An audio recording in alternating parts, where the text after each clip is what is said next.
नमस्कार। अन्नू हिंदी कहानियाँ चैनल में आपका स्वागत है। दिसंबर का महीना था।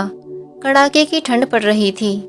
अब शकुंतला जी की तबीयत भी खराब रहने लगी थी और ऊपर से उम्र का तकाजा, जिस कारण शकुंतला जी से खुद के काम भी नहीं हो पा रही थी। वैसे भी शकुंतला जी दिन भर घर के कामों में लगी रहती और घर में पड़े बर्तनों का अंबार घिसती रहती। फिर भी उनकी बहू पूनम उनका अपमान करने का एक भी मौका नहीं छोड़ती थी और दिन भर घर का सारा काम शकुंतला जी से ही करवाती। पूनम को तरह तरह के पकवान बनाने का बड़ा शौक था। यूट्यूब पर वीडियो देख देख कर पूनम तरह तरह के पकवान बनाती, जो सिर्फ वो अपने बच्चों और पति को ही खाने के लिए देती। पूनम कभी शकुंतला जी को चखने तक को ना कहती। बेचारी शकुंतला जी के हिस्से में तो सिर्फ बर्तन आते, जो वो घिसती रहती। उनके पति दिनेश जी बहुत ही सज्जन व्यक्ति थे। पूनम पकवान बनाने में पूरी रसोई फैला देती और बहुत सारे बर्तन सिंक में जमा कर देती, जिसे शकुंतला जी काम वाली बाई की तरह साफ करती रहती। मगर अब ठंड में शकुंतला जी से भी ज़्यादा काम नहीं हो पा रहा था, क्योंकि ठंड बहुत कड़ाके की पड़ रही थी। आज पूनम के बेटे का जन्मदिन था, तो उसने अपने घर में छोटी सी किटी पार्टी रखी थी, जिसमें अपनी सहेलियों को इनवाइट किया था, जिसमें उसने तरह तरह के पकवान बनाए और कुछ खाने पीने के लिए बाहर से भी मंगवाया। क्योंकि पूनम जब से इस घर में आई थी, उसका यही चलता रहता। पूरे दिन कभी बाहर घूमने के लिए निकल जाती, तो कभी सहेलियों के साथ पार्टी करती। आज भी उसने अपनी सहेलियों को घर बुला लिया था और पार्टी के बाद सिंक में इतने सारे बर्तन जमा कर दिए थे, जो कि शकुंतला जी को ही धोने थे। आज रात इतने सारे बर्तन मांजकर शकुंतला जी के हाथ कांप रहे थे, क्योंकि असहनीय ठंड पड़ रही थी। उन्होंने अपना काम निपटाया और जाकर कमरे में सो गईं।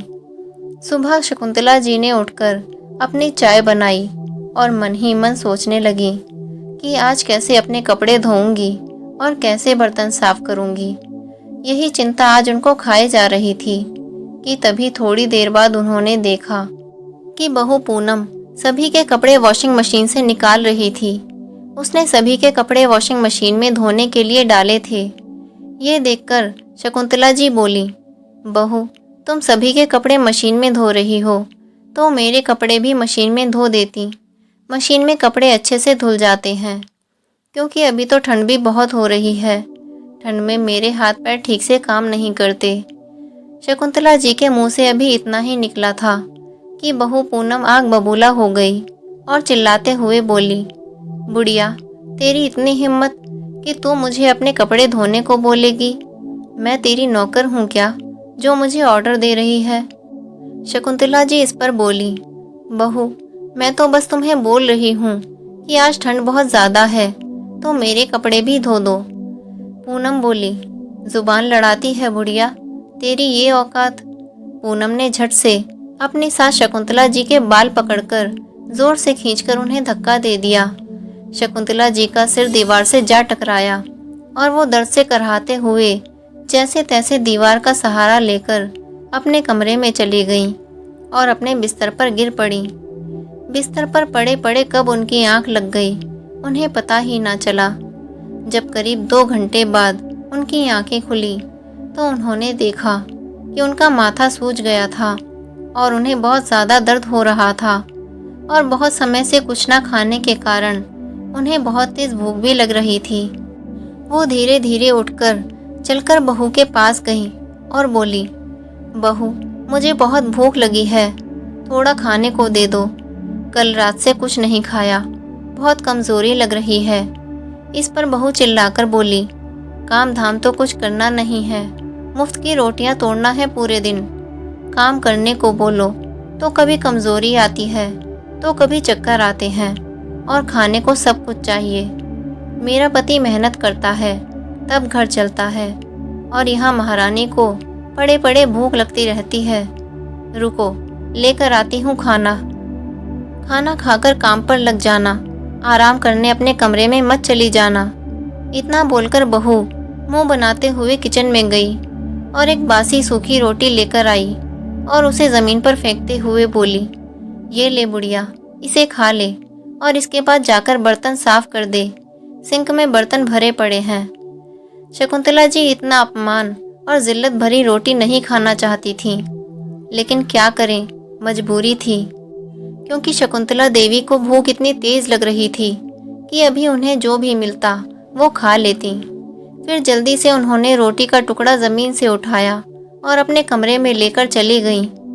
रोटी सूखकर एकदम कड़क हो चुकी थी, उनसे खाई नहीं जा रही थी। उन्होंने थोड़ा पानी लेकर रोटी को पहले उसमें डुबो दिया, फिर जब रोटी थोड़ी नरम हो गई तो उसे पानी से निकालकर खाने लगी। अब हर रोज़ शकुंतला देवी के दिन ऐसे ही कटने लगे। हर 2-3 दिन पर 1-2 रोटी उन्हें ऐसे ही फेंक कर दे दी जाती और शकुंतला जी बेचारी भूख के कारण वो उसे उठाकर ऐसे ही पानी में डुबा डुबा कर खा लेती। इसके चलते उनका शरीर धीरे धीरे जवाब देने लगा। उन्हें थकान महसूस होने लगी थी और उनका शरीर बहुत कमज़ोर होने लगा था। उनकी नज़रें भी धीरे धीरे कमज़ोर होने लगी थीं। एक तो शरीर की कमज़ोरी, ऊपर से घर में हमेशा काम रहता था। उनके हाथ पाँव में अब पहले जैसी ताकत नहीं रही थी कि वो बार बार उठकर बर्तन साफ करें। और दूसरी तरफ पूनम, जो कि हमेशा अपने और बच्चों के लिए स्वादिष्ट पकवान बना बनाकर सिंक में बर्तनों का अंबार जमा करके रखती। यदि एक दिन भी शकुंतला जी घर का काम नहीं करती तो उन्हें बासी रोटी भी नसीब नहीं होती थी।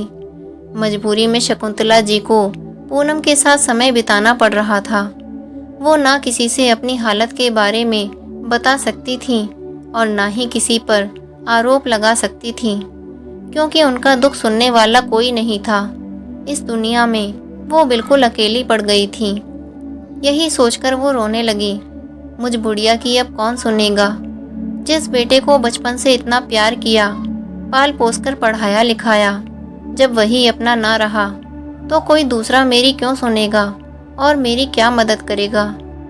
यह सोचकर शकुंतला जी की आंखों से आंसू बहने लगते हैं। इतने में पूनम वहां आई और बोली, सुन बुढ़िया, मैं और राजीव बच्चों को लेकर घूमने जा रहे हैं। रात तक वापस आएंगे।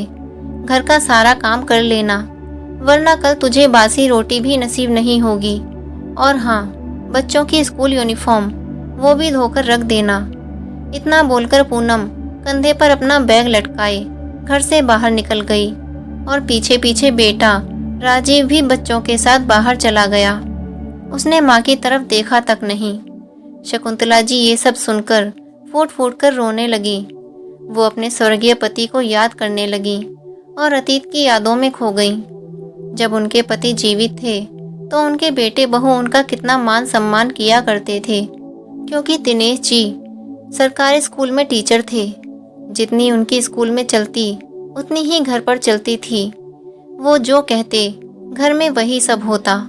एक दिन पड़ोस में रहने वाली शकुंतला जी की सहेली सरिता जी उनके घर आई थीं।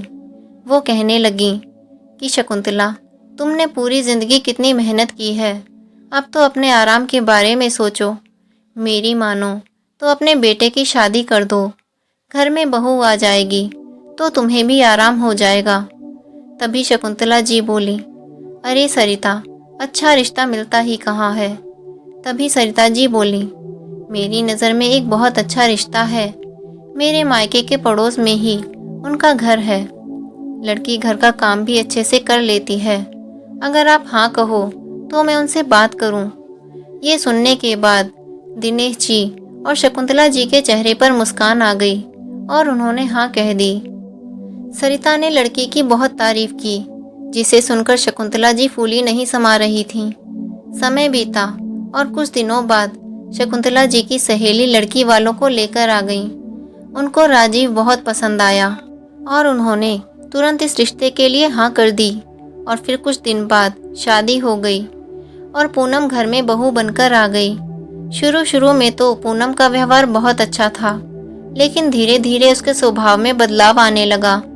दिनेश जी अब बीमार रहने लगे थे। फिर एक दिन हार्ट अटैक आने के कारण उनकी मृत्यु हो गई और वे इस दुनिया से चल बसे। उस दिन के बाद शकुंतला जी की जिंदगी में जैसे दुखों का पहाड़ ही टूट पड़ा था। शकुंतला जी एकदम से अकेली पड़ गई थी। उनसे बात करने वाला, उनके पास बैठने वाला कोई नहीं था। आज वो उसी दिन को याद करके रो रही थी। तभी अचानक वो अपने ख्यालों से बाहर आईं और उन्हें अपनी बहू की कही बात याद आई। वो जल्दी से उठी और किचन में गईं। शकुंतला जी ने सिंक में पड़े बर्तनों के अंबार को साफ किया, कपड़े धोए, झाड़ू पोछा किया और थककर अपने बिस्तर पर निढाल होकर गिर पड़ी। शरीर अब साथ नहीं दे रहा था, मगर बहू को कहाँ ये सब दिखाई देता था। उसने तो शकुंतला जी को बस कामवाली बाई समझ रखा था। जो हर टाइम बस काम करती थी। अब ये सब शकुंतला जी की बर्दाश्त से बाहर होता जा रहा था। बस अब और नहीं। शकुंतला जी मन ही मन में बड़बड़ा रही थी। कामवाली बाई को भी लोग अच्छा खाना देते होंगे, यहाँ तो बहू पूनम सिर्फ सूखी बासी रोटी के बदले मुझसे इतना काम करवाती है और काम करने के बाद भी मुझे चैन से जीने नहीं देती। ये सब सोचते हुए उनकी आंखों से आंसू बह निकले और बिस्तर पर पड़े पड़े ही वो सोचती रहीं कि उनकी बहू पूनम उनके साथ ऐसा व्यवहार करेगी। इसकी उन्होंने कल्पना भी नहीं की थी। पति के देहांत को अभी 4 महीने ही हुए थे। अभी तो वह पति के जाने के गम से बाहर भी नहीं आई थी। अभी तो मेरे मन की वेदना भी खत्म नहीं हुई थी। अभी तो मुझे प्यार और सहारे की ज़रूरत थी, मगर आज मेरी बहू मेरे साथ ऐसा व्यवहार करती है। सोचते सोचते अश्रुधारा उनकी आंखों से लगातार बहती जा रही थी। ये दिन देखने से पहले मैं मर क्यों नहीं गई। बेटा भी अपनी पत्नी का ही साथ देता है। अपनी बहू जिसे इतने अरमानों से ब्याह कर लाई थी, उसी के हाथों मार खाओ, और बेटा भी बहू की इतनी नीच हरकत पर उसे कुछ नहीं कहता। फिर अपने पति दिनेश जी की तस्वीर को देखकर शकुंतला जी बोली, आप मुझे छोड़कर क्यों चले गए? काश आपके बदले मैं चली जाती तो आज ये दिन देखना नहीं पड़ता। शकुंतला देवी अपने पति दिनेश जी को याद करके और भी ज़्यादा रोने लगीं और वो अतीत की यादों में खो जाती हैं। जब मैं इस घर में ब्याह कर आई थी, क्या था उनके पास? एक मिट्टी का छोटा सा कच्चा घर। मैं दिन रात काम करती थी। सास ससुर की सेवा के लिए एक पैर पर खड़ी रहती थी। जब मुझे बहुत कोशिशों के बाद भी माँ बनने का सुख प्राप्त नहीं हो रहा था, मैंने कितने मंदिरों के चक्कर काटे, दर दर जाकर फरियाद मांगी। तब जाकर शादी के 8 साल बाद राजीव का जन्म हुआ था। कितने लाड़ और दुलार से उसे पाल पोसकर बड़ा किया। अपनी खुशियों की आहुति देकर उसकी ज़िंदगी को रोशन किया, पढ़ाया लिखाया, इस काबिल बनाया कि आज अच्छे पद पर अच्छी कंपनी में कार्यरत है। और इसी बेटे को आज माँ की 2 वक्त की रोटी भी बोझ लग रही है। वही बेटा अब माँ के पास कभी बैठता तक नहीं, एक ही घर में रहकर खैर खबर तक नहीं लेता और बस पूरे दिन पत्नी की गुलामी में लगा रहता है। शकुंतला देवी पूरी रात रोती रहती हैं। उनकी आंखें रोते रोते सो जाती हैं। उन्हें किसी तरह से चैन नहीं आ रहा था। बेटा बहू और पोता पोती सभी रात को घर आ जाते हैं, मगर दोपहर से रात और रात से सुबह हो गई थी, लेकिन उनके बेटा बहू उनके पास नहीं आए। इस बात की उन्हें और भी ज़्यादा तकलीफ हो रही थी। शकुंतला जी सोचने लगी, जब इस घर में मेरी कोई कदर ही नहीं तो मैं इस घर में क्यों रह रही हूँ। मेरे होने या ना होने से किसी को कोई फर्क नहीं पड़ता।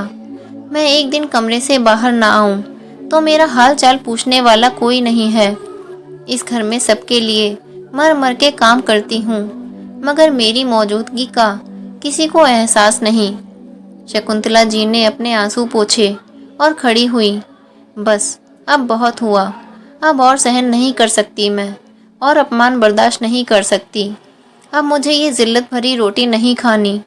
आज कुछ ना कुछ फैसला तो लेना ही पड़ेगा। बहुत कर ली बेटे बहू ने अपनी मनमानी, सब कुछ सहन कर रही हूँ, इसका मतलब ये तो नहीं कि मैं कुछ कर नहीं सकती। कल भी तो भैया का फ़ोन आया था, बोल रहे थे 2-4 दिन यहाँ आ जाओ, मन बहल जाएगा। तो क्यों ना उनके घर ही चली जाऊं। सोचकर शकुंतला जी ने एक बैग लिया। उसमें उन्होंने कुछ कपड़े रखे, जमीन और घर के कागजात रखे, जितने भी गहने उनके पास थे अपने बैग में रखे और अपने घर से निकल पड़ी। जब घर से वो बैग लेकर जा रही थी तो बहू बेटे ने उन्हें रोकने की कोशिश तक नहीं की। शकुंतला देवी घर से सामान लेकर निकल तो चुकी थी, लेकिन उनके मन में अनेक प्रकार के सवालों ने जन्म ले लिया, क्योंकि जब से शकुंतला देवी इस घर में बहू बनकर आई थी तब से कभी भी ऐसे सामान के साथ वो अपने मायके नहीं गई थी। ससुराल की जिम्मेदारियों ने शकुंतला जी को इस कदर बांध दिया था कि कभी ऐसी नौबत ही नहीं आई कि सामान लेकर मायके जाना पड़े। एक रात के लिए दिनेश जी के साथ अपने मायके जाती थी और वापस उन्हीं के साथ लौटकर आ जाती थी। जब शकुंतला जी की माँ जिंदा थी वो भी बेटी के मायके ना रुकने के कारण नाराज हो जाती थी, मगर शकुंतला जी जब घर और ससुराल की जिम्मेदारियों का पिटारा खोलकर माँ के सामने बताती तो माँ कहती, मेरी बेटी अपने ससुराल की इतनी फिक्र करती है, मेरे लिए यही काफ़ी है। देखना तुझे भी तेरी जैसी बहू मिलेगी एक दिन। तूने ससुराल वालों के लिए इतने त्याग किए हैं तो कहीं ना कहीं तुझे भी तो इसके अच्छे परिणाम मिलेंगे। ये सोचकर शकुंतला जी की फिर से आंखें भर आईं और वे मन ही मन बोली, ना जाने कौन से जन्म के कर्म आगे आ रहे हैं जो ऐसी बहू मिली है जो बिल्कुल भी इज्जत नहीं देती। शकुंतला जी का मन विचारों में लगा ही हुआ था और मन में ये दुविधा भी थी कि कल भाई को फ़ोन पर साफ साफ मायके आने से वो इनकार भी कर चुकी थी, मगर बेटे बहू का ऐसा रवैया अब बहुत खलने लगा था और अब उनकी सहन करने की शक्ति भी खत्म हो चुकी थी। मन में बहुत दुविधा चल रही थी, किंतु भाई के पास जाना भी था। शकुंतला जी ने बहुत साहस के साथ भाई के घर में कदम रखा। भाई ने दरवाज़ा खोला। उनके भाई दीनदयाल जी, जो पेशे से वकील थे, उन्होंने शकुंतला जी को देखा तो चौंक गए, क्योंकि कल जब उन्होंने शकुंतला से घर आने का आग्रह किया था तब शकुंतला जी ने ना कह दिया था, और शकुंतला जो कभी ऐसे बैग लेकर अपने मायके नहीं आई थी आज कैसे आ गई। दीनदयाल जी चौंकते हुए बोले, तुम अकेली आई हो, साथ में बेटा नहीं आया, सब ठीक तो है ना बहन। तभी शकुंतला जी की भाभी भी अंदर से आई और अपनी ननद को देखकर प्रसन्न हो गई। अरे दीदी, आप कितना अच्छा लग रहा है आपको देखकर। दीदी अंदर आइए ना, आप तो वहीं खड़ी हो गई हैं। हाँ हाँ शकुंतला, अंदर आओ, दीनदयाल जी भी बोले। शकुंतला जी ने अपना सामान एक तरफ रखा और फिर सोफे पर बैठ गई। भाभी ने शकुंतला जी को पानी पिलाया, फिर उनके लिए खाना लेने चली गई। शकुंतला जी के चेहरे पर परेशानी की लकीरें थीं, जो कि साफ साफ दिखाई पड़ रही थीं। फिर दीनदयाल जी ने पूछा, शकुंतला क्या बात है, मैंने तुम्हें कभी ऐसे आते हुए नहीं देखा और आज तुम इतने सामान के साथ आई हो। सब कुशल मंगल तो है ना, कोई बात तो नहीं है ना। शकुंतला जी के भाई दीनदयाल जी ने शांतिपूर्वक प्रश्न किया। नहीं नहीं भाई, ऐसी कोई बात नहीं है। तुम तो जानते हो दिनेश जी के जाने के बाद मैंने किस तरह से अपने आप को संभाला है। उनके रहते किसी भी दिन घर में मायूसी नहीं रही। जब देखो कुछ न कुछ करते ही रहते थे तो मन लगा रहता था, किंतु अब तो जैसे घर में मातम पसरा रहने लगा है, किसी काम में मन नहीं लगता। काम तो सारे हो जाते हैं, किंतु वो बात नहीं है जो दिनेश जी के रहते थी, इसलिए कुछ दिन यहाँ रहने आई हूँ। शकुंतला जी ने दुखी मन से उत्तर दिया। हाँ बहन, अच्छा किया, तुम्हारा ही घर है, जितने दिन रहना है रहो, दीनदयाल जी बोले। तभी भाभी खाना लेकर आ जाती हैं। शकुंतला जी भोजन करती हैं, फिर अपना सामान उठाकर कमरे में चली जाती हैं। सामान रखकर बिस्तर पर बैठ जाती हैं। कुछ देर वो ख्यालों में डूबी रहीं, फिर बिस्तर पर लेट गईं। शकुंतला जी अपनी बहू का व्यवहार भूल नहीं पा रही थी। वो उस दृश्य को भूलना चाहती थी, किंतु रह रहकर उन्हें याद आ ही जाता वो दृश्य। शकुंतला देवी के हृदय पर सैकड़ों वार कर डाले थे उस दृश्य ने। कैसे वो फिर से उस घर में जाएंगी जहां उनकी कोई इज्जत ही नहीं। वह किसी से कुछ नहीं कहती, बस अंदर ही अंदर घुट रही थी। आंखों में आंसू भी बहने लगते तो साफ कर लेती थी। रात की नींद भी उड़ गई थी। वो जबरदस्ती आंखें बंद करती, फिर खोल लेती। फिर कहीं जाकर आधी रात में उन्हें नींद आई। अगली सुबह उठकर नाश्ता करके शकुंतला जी ने सोचा कि आज शायद बेटा बहू पोता पोती कोई तो आएगा मुझे लेने। वो प्रतीक्षा में थी कि कोई आएगा तो चली जाऊंगी। आखिर भाई के घर भी तो बोझ नहीं बन सकती। भाभी क्या सोचेगी। शकुंतला जी दरवाजे की ओर देखती रहीं। देखते देखते शाम हो गई। रात का भोजन करके वो फिर से अपने बिस्तर पर लेट गई और सोच में डूब गई। इन्हीं सब ख्यालों में उनकी आंख लग गई। सुबह सवेरे जब वो जागी तो उन्होंने सोचा आज मैं वापस चली जाऊंगी। ऐसे ही 15 दिन बीत गए थे। उधर बेटा बहू तो यही सोच रहे थे, अच्छा हुआ जो बुढ़िया चली गई, बला टली। वैसे भी बुढ़िया जाएगी कहाँ, अपने भाई के घर जाकर बैठी होगी। कुछ दिन बाद खुद ही लौटकर वापस आ जाएगी। और रही बात जायदाद की, तो माँ है हमारी, लेकर कहाँ जाएगी। सब हमारा ही तो है, हमारे नाम ही करेगी। इधर शकुंतला जी के भाई दीनदयाल जी को उनके लिए चिंता सताने लगी। दीनदयाल जी ने अपनी पत्नी से भी इस बारे में बात की। भाभी भी चिंता व्यक्त करने लगी।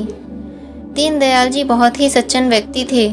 एक दिन उन्होंने शकुंतला जी से पूछा, आखिर बात क्या है, अपने भाई को नहीं बताओगी तो फिर मैं तुम्हारी परेशानी कैसे दूर करूँगा।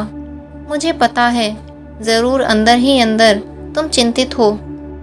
शकुंतला देवी अपने भाई के कंधे पर सिर रखकर रोने लग गईं और उन्हें सारी बात बताई कि कैसे उनकी बहू उन पर अत्याचार करती है और बेटा कुछ नहीं बोलता।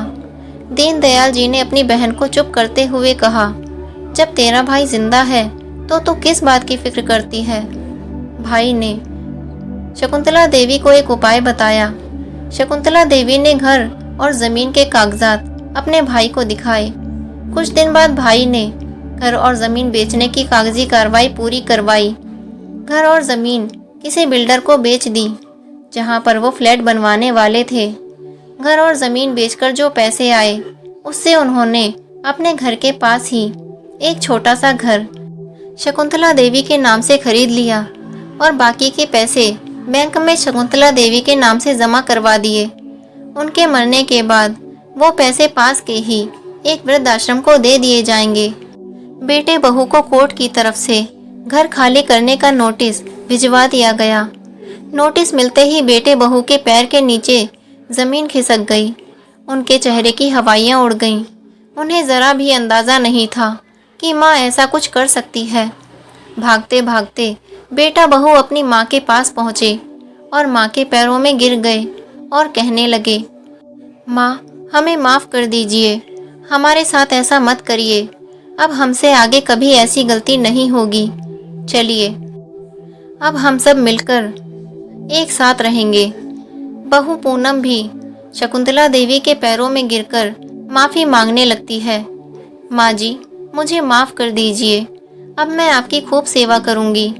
शकुंतला देवी ने कहा, वो तो दिनेश जी सब मेरे नाम कर गए थे, इसलिए आज मैं यहाँ खड़ी हूँ, नहीं तो तुम लोगों ने तो मुझे जीते जी ही मार डाला था।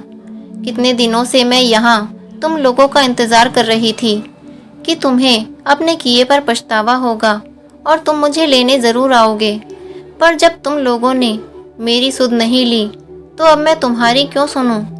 एक माँ तुम्हें माफ़ भी कर दे, लेकिन एक विधवा बूढ़ी औरत तुम्हें कभी क्षमा नहीं करेगी। तुम लोगों ने मुझे इतने दुख दर्द दिए हैं, इतने घाव दिए हैं कि ये मोम जैसा दिल पत्थर बन चुका है। जो दर्द मैं सह चुकी हूँ उसका बदला तुम कभी भी नहीं उतार सकते, इसलिए तुम्हारी यही सज़ा है। अब कहीं भी जाकर रहो। अब आगे की ज़िंदगी मुझे सुख शांति और चैन से जीनी है। इतना कहकर शकुंतला देवी अपने घर में चली गईं। ये शकुंतला देवी का अंतिम फैसला था। बेटा बहू मुंह लटकाए खड़े के खड़े उन्हें देखते रह गए। आज उन्हें अपने किए पर बहुत पछतावा हो रहा था। तो दोस्तों, आपको ये कहानी कैसी लगी?